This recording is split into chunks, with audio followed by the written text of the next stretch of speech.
అహరోనులు అతనికి విరోధముగా మాట్లాడిరి. వారు మోషే చేత మాత్రమే యెహోవా పలికించెనా, ఆయన మా చేతను పలికించలేదా అని చెప్పుకొనగా యెహోవా ఆ మాట వినెను. మోషే భూమి మీద ఉన్న వారందరిలో మిక్కిలి సాత్వికుడు. యెహోవా మీరు ముగ్గురు ప్రత్యక్షపు గుడారమునకు రండని హఠాత్తుగా మోషే అహరోను మిరియాములకు ఆజ్ఞ ఇచ్చెను. ఆ ముగ్గురు రాగా యెహోవా మేఘస్తంభములో దిగి ప్రత్యక్షపు గుడారము యొక్క ద్వారమునొద్ద నిలిచి అహరోను మిరియాములను పిలిచెను. వారిద్దరూ రాగా ఆయన, నా మాటలు వినుడి. మీలో ప్రవక్త ఉండిన యెడల యెహోవానగు నేను దర్శనమిచ్చి అతడు నన్ను తెలుసుకున్నట్లు కలలో అతనితో మాట్లాడుదును. నా సేవకుడైన మోషే అట్టివాడు కాడు. అతడు నా ఇల్లంతటిలో నమ్మకమైన వాడు. నేను గూఢభావములతో కాదు, దర్శనమిచ్చి ముఖాముఖిగా అతనితో మాట్లాడుదును. అతడు యెహోవా స్వరూపమును నిదానించి చూచును. కాబట్టి నా సేవకుడైన మోషేకు విరోధముగా మాట్లాడుటకు మీరేల భయపడలేదనెను. యెహోవా కోపము వారి మీద రగులుకొనగా ఆయన వెళ్ళిపోయెను. ఆమేన్. చేసుకుందాం. వాక్యమైన దేవా, ఇదిగో తండ్రి, ఈ ఉదయ కాలాన్ని మరి ఒకసారి అయ్యా నీ మాటలు వినాలని ఆశతో మరి ఒకసారి నీ పాదాల చెంతకు వచ్చి ఉన్నాం తండ్రి. మమ్మల్ని జ్ఞాపకం చేసుకోమని, మమ్మల్ని కనికరించమని అయ్యా, మరి నీ వైపు ఆశగా చూస్తున్న మా ప్రాణములు తృప్తిపరచబడినట్లు మరి మీరే మాతో మాట్లాడి మీ వాక్యంలో ఉన్న విషయాలను వివరించి మరి మంచి వాక్యాహారంతో మమ్మలను తృప్తి పొందించమని ప్రభువా, మరి తృప్తి పొందిన మేము ఆ వాక్యాన్ని అర్థం చేసుకున్న వారమై మరి మా హృదయాల్లో భద్రం చేసుకుని దాన్ని అన్వయించుకునే వారంగా ఉన్నట్లు మరి కృప చూపించమని వాక్యమును వాక్య బోధకుడునై ఉన్న యేసు నామములో అడిగి వేడుకొనుచున్నాము తండ్రి. ఆమేన్. ఆమేన్. దేవుని వాగ్దానాన్ని స్వతంత్రించుకోవడానికి దేవుని చేత సిద్ధం చేయబడిన తర్వాత కూడా మరి ఇశ్రాయేలీలు కనపరుస్తున్న అవిధేయతలను మరి వారి సణుగులను మనము క్రమంగా మరి ధ్యానించుకుంటూ వస్తున్నాం. మరి వారి అవిధేయతలకు లేదా వారి సణుగులకు మరి నిదర్శనాలుగా వారి ప్రయాణాల్లో కొన్ని మజిలీలు మనం చూస్తున్నాం. ఆ మజిలీలకు మరి ఆ స్థలాలకు అంతకు ముందు ఏం పేరుందో మనకు స్పష్టంగా తెలియదు, కానీ వాళ్ళు చూపించిన ఆ అవిధేయతను బట్టి మరి ఆ స్థలాలకు కొత్త పేర్లు వచ్చాయి. మరి మొదటి మజిలీ మనం అలాంటిది చూసింది తబేరా, రెండవది కిబ్రోతు హత్తావా. మరి తబేరా అంటే మరి ఆయాసమును గూర్చి దేవుని మీద సణుక్కున్నప్పుడు, మరి దేవుని కోపము వారి మీద రగులుకున్నప్పుడు, ఆ మంట మరి పాళెములో ఒక కొనను దహిస్తూ ఉన్నప్పుడు మరి వారు మోషేకు మరి చెప్పినప్పుడు, మోషే ప్రార్థించినప్పుడు మరి అక్కడ మంట చల్లారింది. మరి ఆ అవిధేయత వలన వారి పాళెంలో కొంత భాగము కాలిపోయి మరి నష్టం జరిగింది. మరి వారి ఆ వాగ్దాన దేశం కొరకైన ప్రయాణంలో మరి తబేరా అనేది వారి సణుగుడుకు నిదర్శనంగా మిగిలిపోయింది. రెండవదిగా మనం చూసాం కిబ్రోతు హత్తావా. అంటే ఏంటండి కిబ్రోతు హత్తావా అంటే?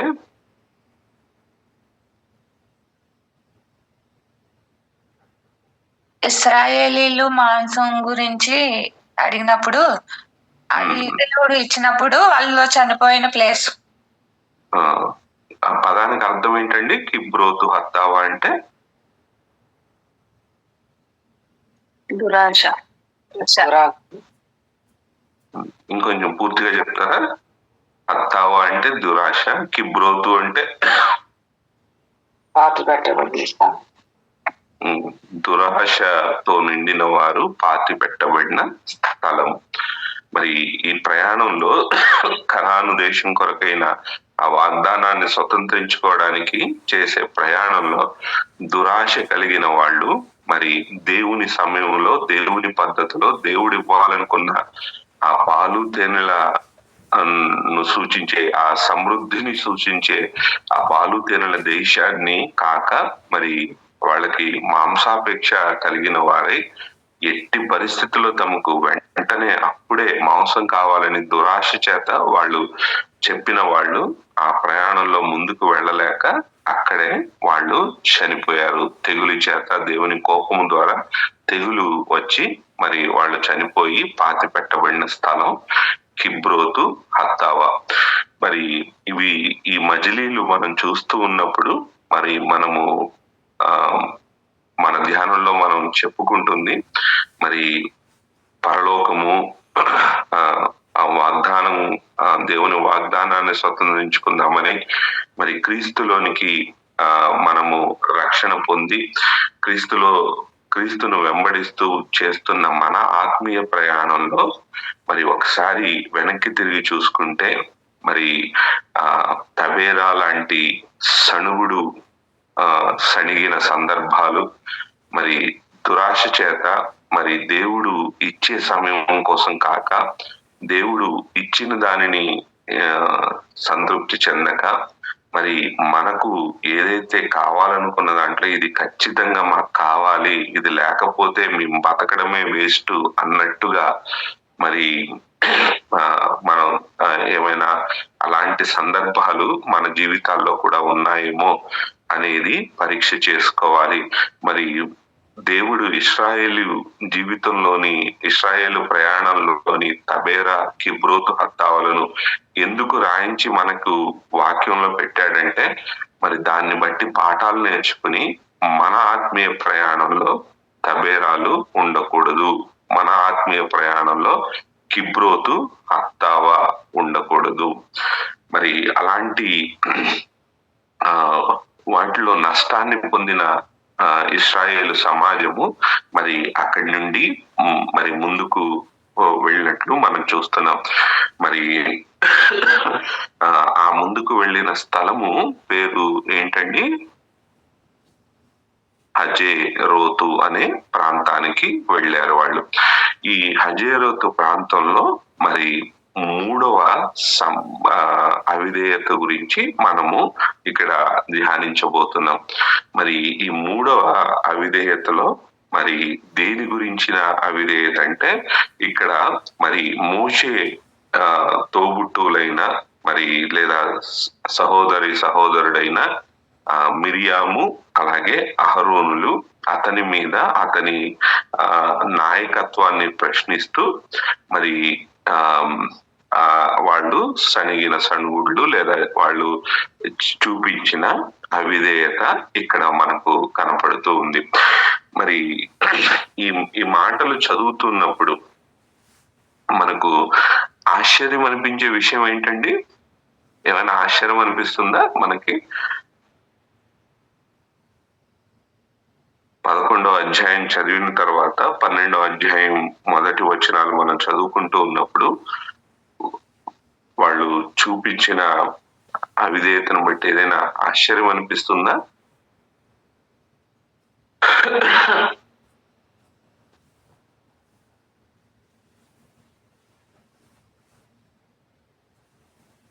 మీకు ఏదైనా మిరియాము అహరోను ఇప్పుడు దాకా ఎక్కడ మోషే మీద తగబడినట్టు కనపడలేదు, కానీ ఇప్పుడు వేరే విధంగా మాట్లాడుతున్నారు. దాంట్లో ఏదైనా ఒక ట్రెండ్ కనపడుతుందండి మీకు? మనం తబేరా నుంచి హజేరోతు గురించిన సందర్భాలు మనం ఆలోచించినప్పుడు ఒక క్రమము ఏదైనా కనపడుతుందా మీకు?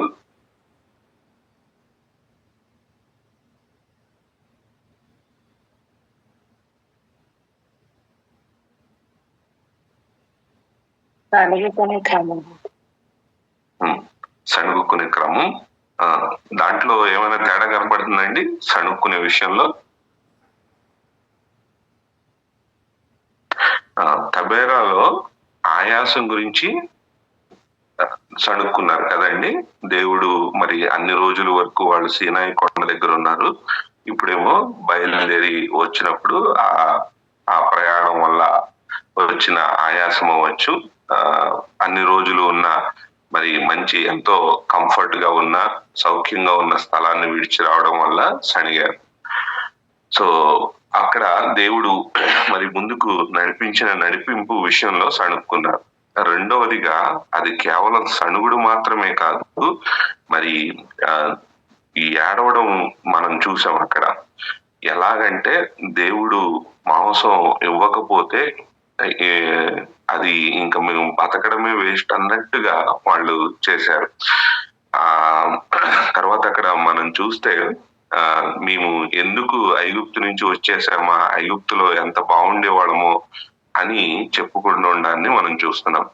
యాక్చువల్లీ తబేరాలో జరిగిన సణుగుడిని బట్టి దేవుడు ఒక శిక్షను పంపాడు వాళ్ళకి కదా. వాళ్ళ పాళెము తగలబడింది కొంచెం.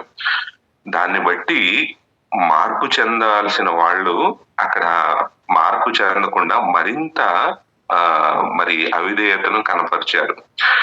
తరువాత మరి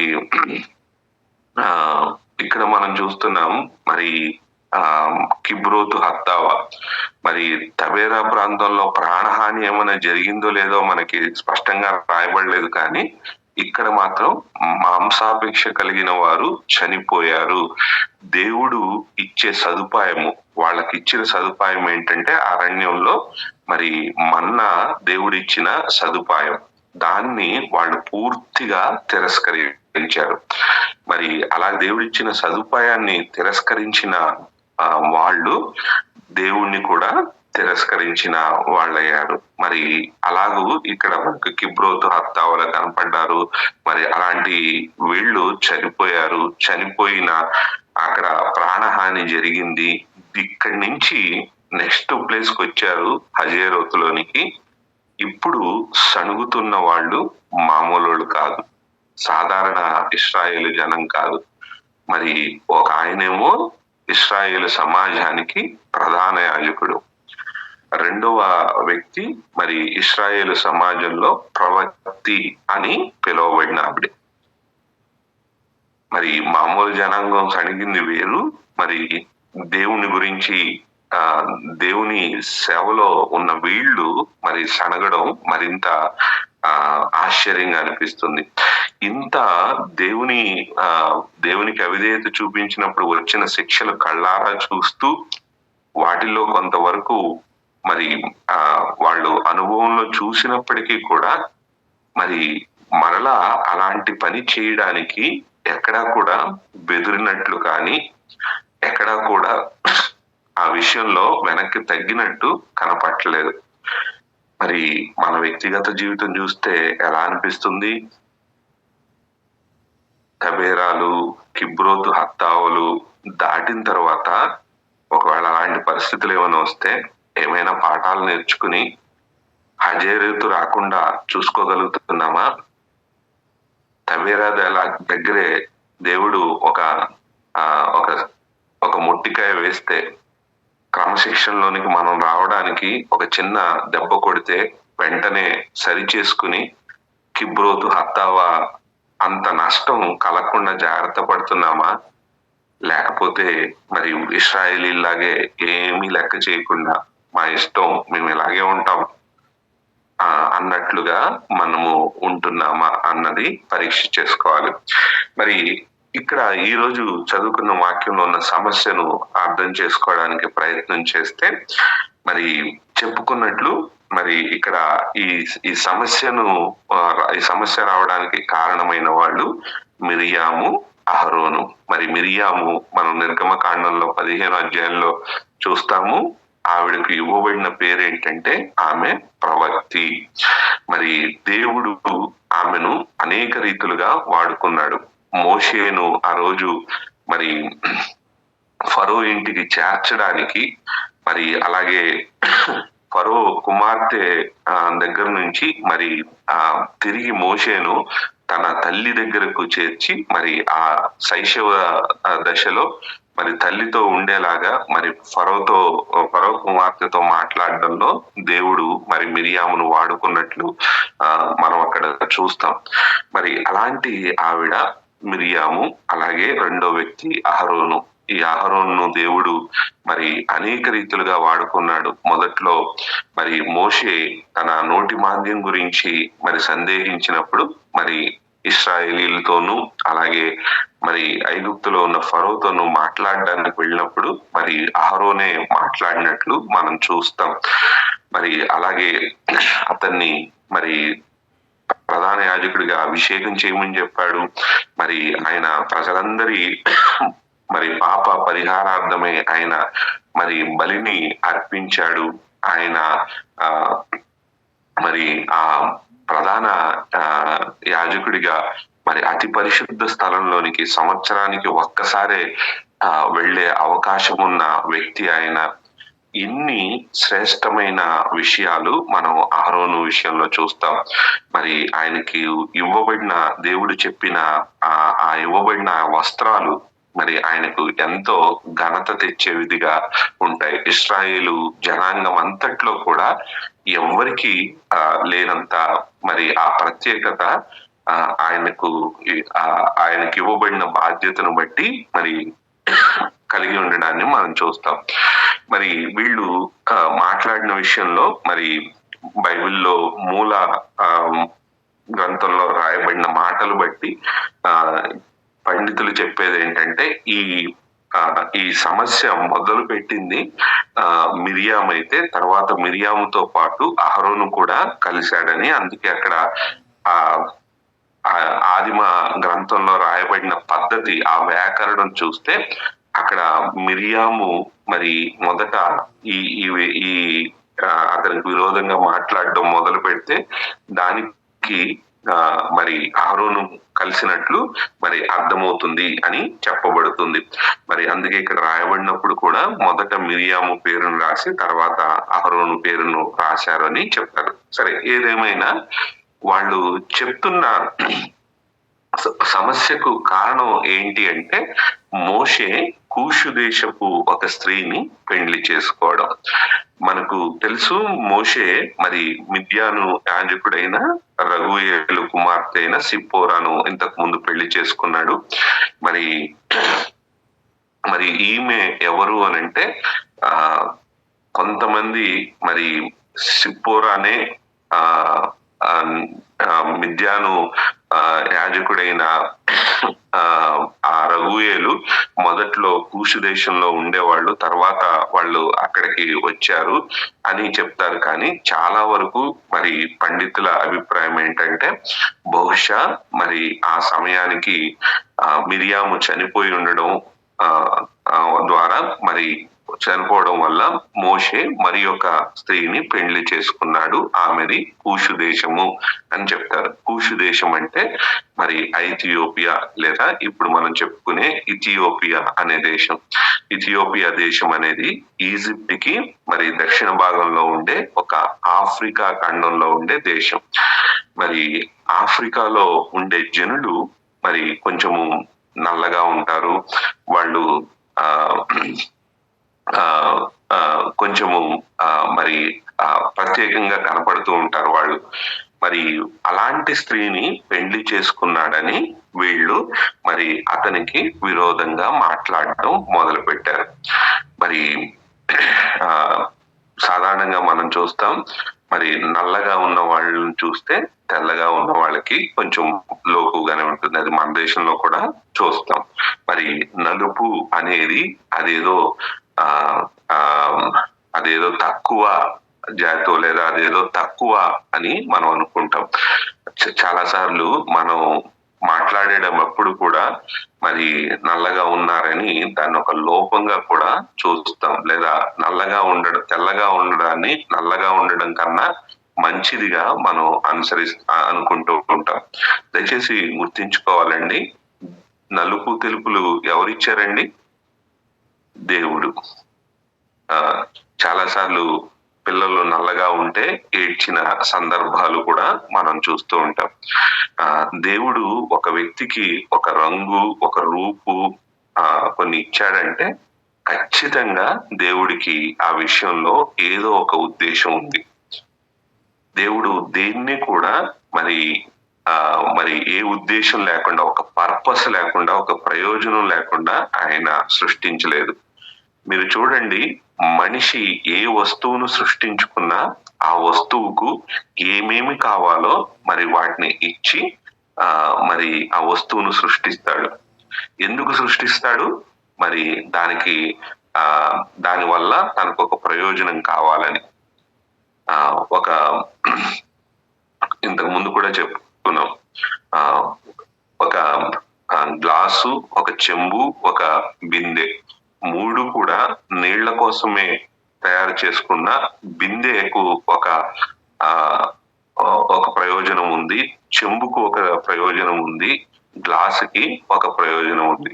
రోజంతా కావలసిన నీళ్లు పట్టుకోవడానికి బిందె కావాలి, మరి ఒక నలుగురు వ్యక్తులు తాగడానికి మరి కావలసిన నీళ్లు తెచ్చుకోవడానికి మరి చెంబు కావాలి, మరి ఆ నీళ్లు తాగడానికి సులభంగా ఉండడానికి గ్లాస్ కావాలి. మూడు కూడా నీళ్లు పట్టుకోవడానికి అయినప్పటికీ దేని ప్రయోజనం దానికే ఉంది. మరి మీరు కావాలంటే బిందెని తీసేసి గ్లాస్ తో రోజుకు కావాల్సిన నీళ్లు పట్టుకోవడానికి ప్రయత్నించండి, మీ ఇల్లంతా గ్లాసులే ఉంటాయి.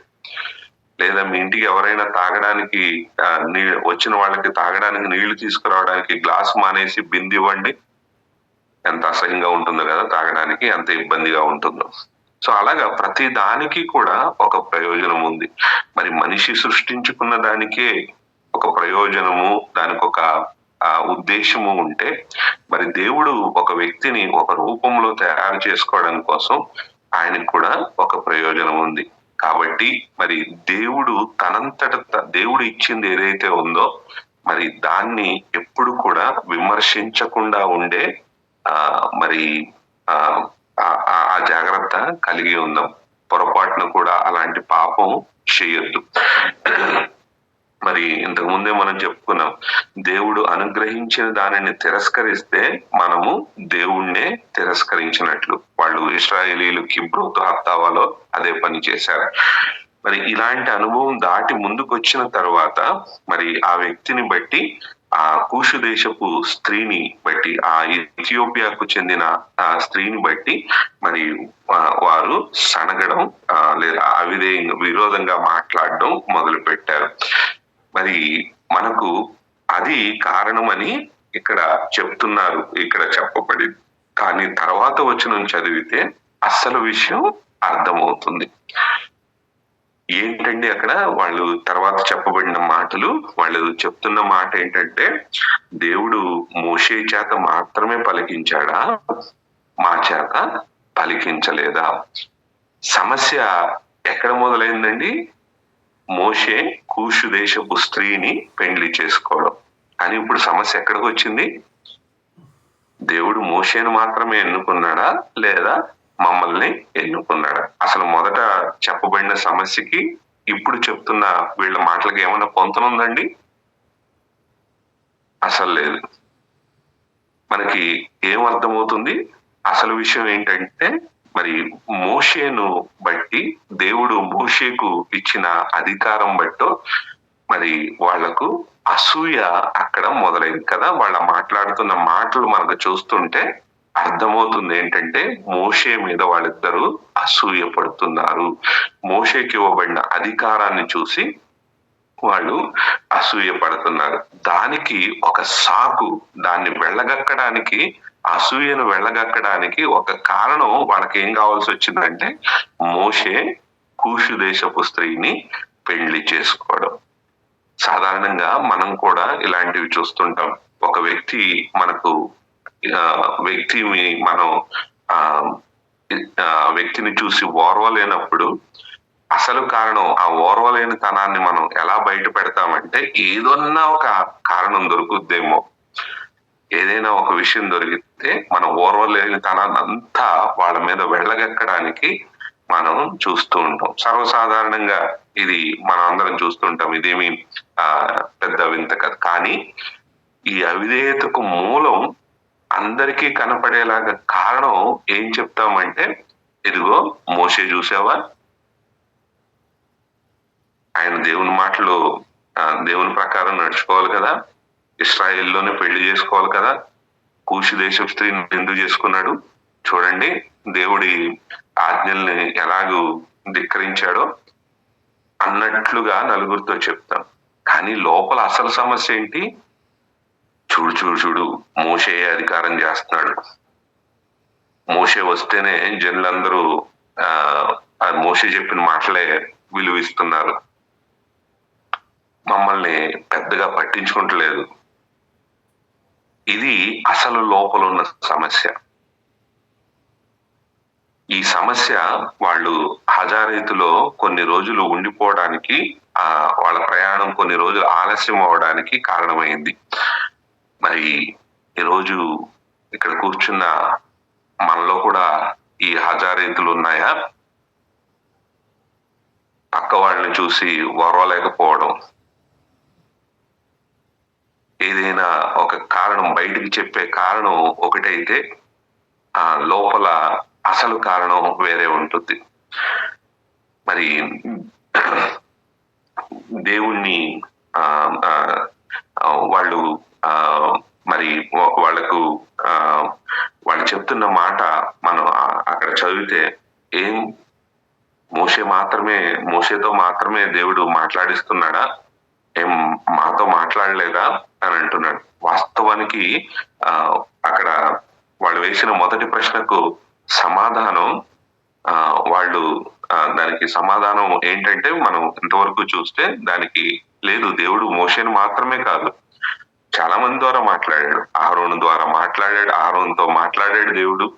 మరి మిరియామును ప్రవక్తిగా ఎన్నుకుని ఆమె చేత ఒక పల్లవి పాడించాడు. అలాగే ఇశ్రాయేలు 70 మందితో ఆయన 70 మంది పెద్దలతో మాట్లాడాడు అని మనం వాక్యంలో చూసాం. మరి అనేకులతో ఆయన మాట్లాడుతున్నాడు. కానీ ఒక్కొక్కరికి ఒక్కొక్క బాధ్యతను అప్పగించాడు.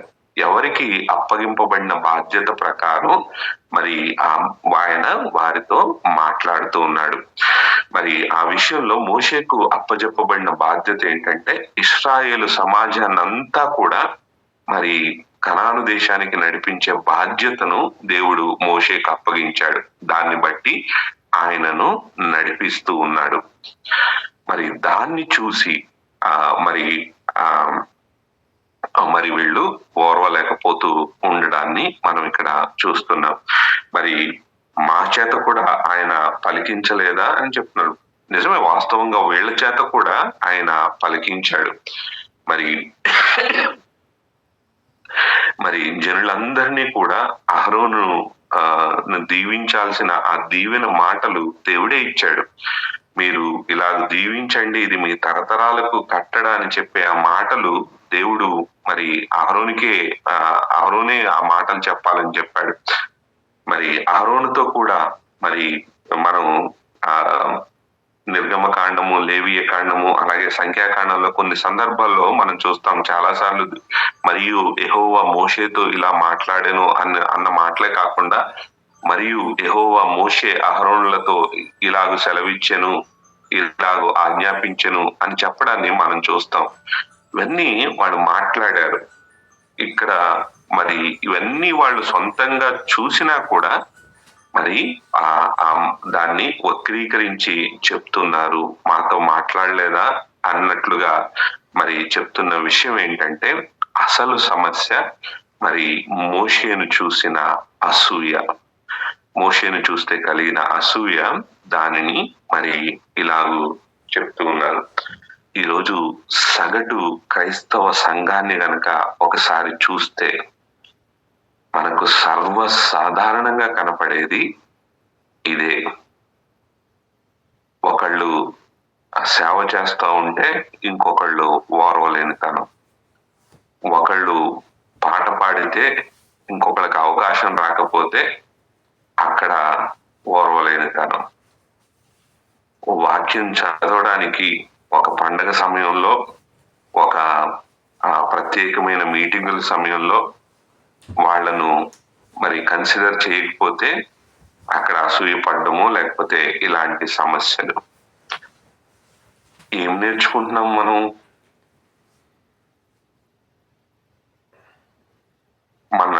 మనకు సగటు క్రైస్తవ సంఘంలో మరి ఇశ్రాయేలు ప్రయాణంలోని హజేరోతు కనపడుతున్నాయా, కనపడతలేదండి? మనకి చాలా సాధారణంగా కనపడుతూ ఉన్నాయి. మరి ఇంతకీ మరి సగటు క్రైస్తవ సంఘం పక్కన పెడితే మన సంఘం పరిస్థితి ఏంటి? ఒకళ్ళని చూసి ఒకళ్ళు ఓర్వలేని తనంలో ఉన్నామా?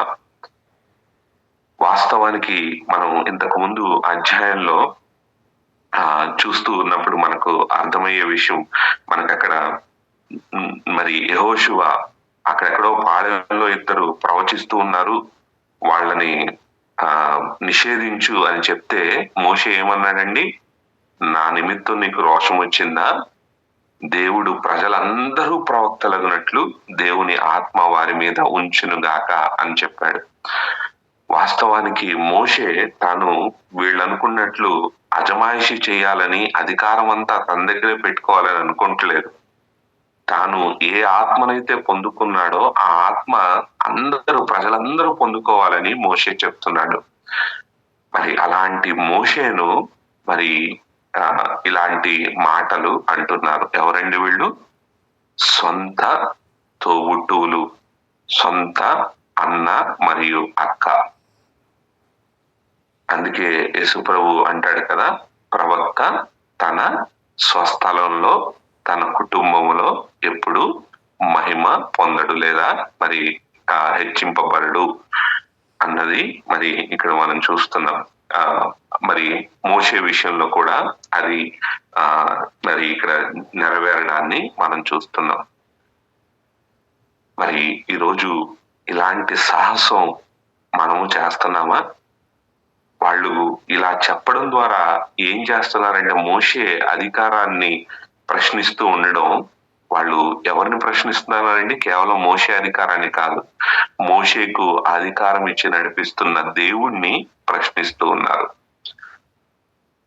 తమ అసూయ వాళ్లకు ఎక్కడ దాకా నడిపించింది అంటే, బయటికి అందరికీ చెప్పే కారణమేమో మోషే చేసుకున్న వివాహం గురించి అయితే, అసలు సమస్య మరి కొంచెం ఆగితే ఒక్కసారిగా వెళ్ళగక్కిన వాళ్ళ మాటలు మరి వాళ్ళ అసూయను మరి స్పష్టంగా తెలియచేస్తూ మరి మోషేను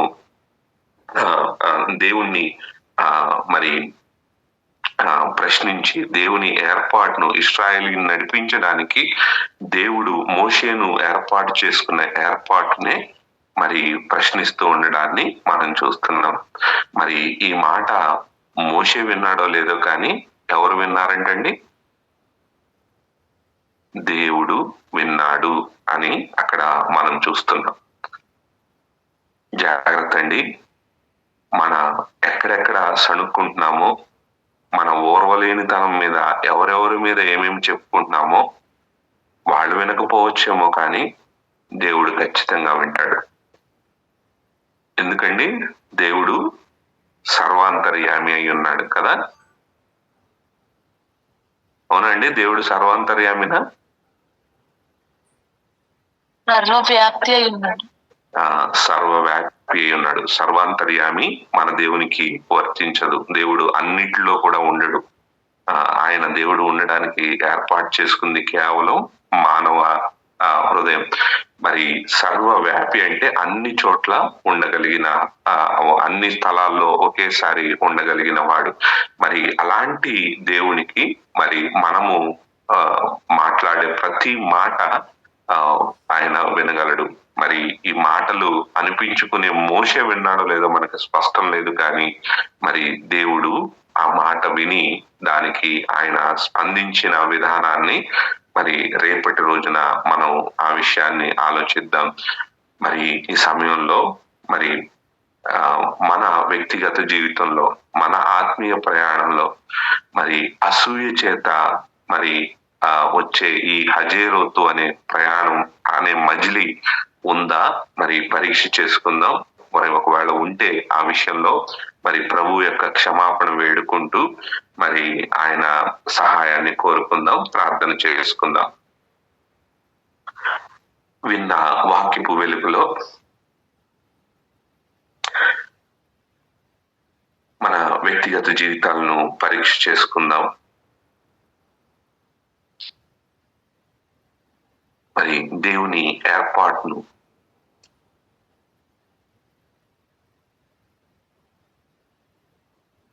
ప్రశ్నించేంతగా తమలో ఉన్న అసూయను, ద్వేషాన్ని మరి బయట పెడుతున్న మిరియాము, అహరోనులను ఈరోజు వాక్యంలో చూశాం. మరి దేవుని చేత ప్రత్యేకమైన పనికి ఎన్నుకోబడి ప్రవక్తి అని చెప్పబడ్డ మిరియాము మరి దేవునికి ఇశ్రాయేలు ప్రజలకు మధ్యవర్తిగా ఉండడానికి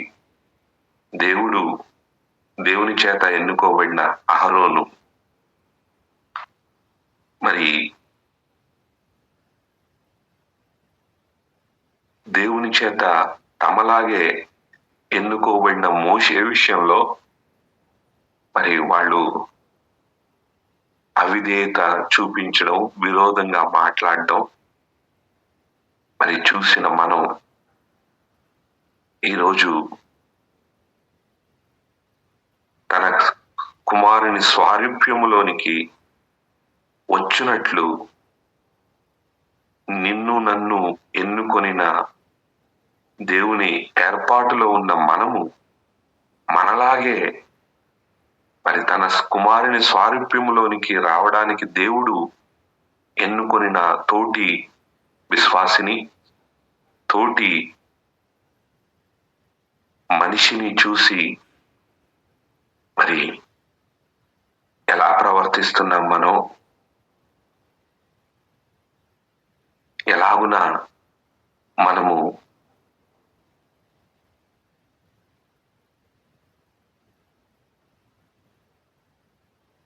ఒక వ్యక్తి మనకన్నా ఎక్కువగా హెచ్చింపబడుతూ ఉంటే మరి ఎక్కువ అధికారం ఇవ్వబడుతూ ఉంటే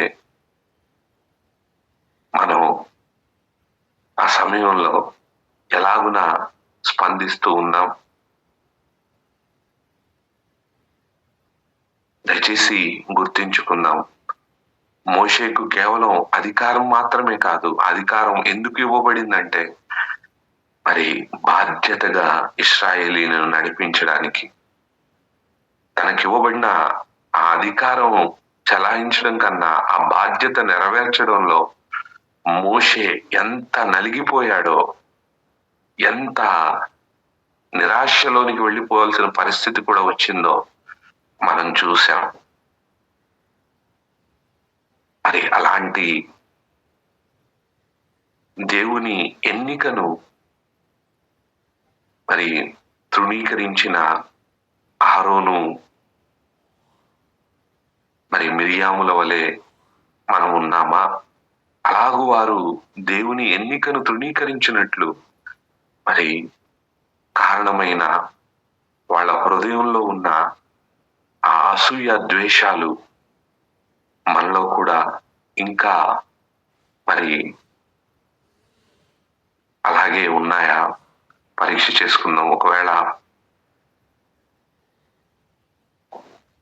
అలాగే ఉన్నట్లయితే మరి ఈ సమయంలో మరి వాటి విషయంలో ప్రభువు దగ్గర క్షమాపణ పొందుకొని మరి ఆత్మ ఫలమైన ప్రేమ, సంతోషము, దీర్ఘశాంతము ఈ మొదలైన ఆత్మ ఫలమును మనలో వృద్ధి చెందించుమని పరిశుద్ధాత్మ దేవునికి ప్రార్థన చేసుకుందాం. త్రియేకదేవా, ఇదిగో ఈ సమయంలో నీ పాద సన్నిధికి వచ్చిన మేము అయ్యా, నీ రక్షణ మార్గంలోనికి వచ్చిన మేము, మా ప్రయాణంలో మేము గమ్యం చేరాలంటే మరి మాలో ఏది ఉండకూడదు, ఏమి మేము చేయకూడదు అన్న విషయాలు ఇశ్రాయేలీల కనాను దేశ ప్రయాణం విషయంలో మేము నేర్చుకుంటూ ఉండగా ప్రభువా, నేర్చుకున్న విషయాలను బట్టి పాఠాలు నేర్చుకుని ప్రభువా ఆ తప్పుల్ని, ఆ పొరపాట్లని మేము చేయకుండా ఉండినట్లు సహాయం దయచేయమని ప్రభువా, మేము విడిచిపెట్టవలసిన వాటిని విడిచిపెట్టలేని మమ్ములను, మా బలహీనతలను క్షమించి ఇదిగో తండ్రి మరి నువ్వు కోరుకున్నట్లుగా మరి నీ స్వభావాన్ని కలిగి మేము ప్రభువా ముందుకు కొనసాగునట్లు ఈ సమయంలో నీ సన్నిధిలో ఏకీభవిస్తూ నీ పాదాల చెంత కనిపెడుచున్న మాకు మీరే కనపడి మాట్లాడమని దేవా, అందరికీ కనపడి అందరితో మాట్లాడమని యేసు నామములో అడిగి వేడుకొంచున్నాం తండ్రి. ఆమెన్. ఆమెన్. కొద్ది నిమిషాలు మౌనంగా ఉందాం, ప్రభు వైపు చూద్దాం.